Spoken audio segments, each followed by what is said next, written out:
Tonight, the future of a new high-rise slated to come to North Hills is still in question. Tower 2, set to come right by Lassiter Mill Road and I-40, is causing some controversy in that neighborhood.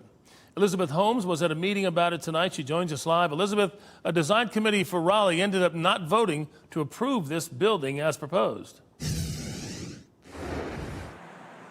Gerald, that's right. And the meeting here downtown ended up lasting around 4 hours. And ultimately, Raleigh's Design Commission said that they wanted more information from Kane Realty to make sure that they are following city ordinance. Now, Kane Realty is behind this project, as well as much of what we see right now in North Hills. Now, there are two major things that the commission wants to see addressed. First is how much shade that the 15-story mixed-use building would create. A woman who lives across the street told the commission that she would be directly impacted by the building, saying it would overwhelmingly change what she sees from her front door.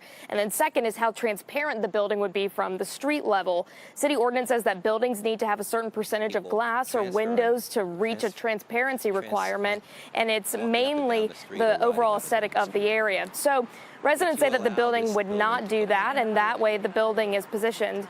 A service loading area would be visible from Lassiter Mill. Now, they're saying that this would not follow the transparency ordinance.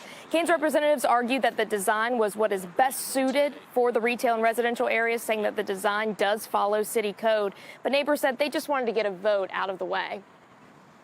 Obviously, we are disappointed that the commission did not come to a decision.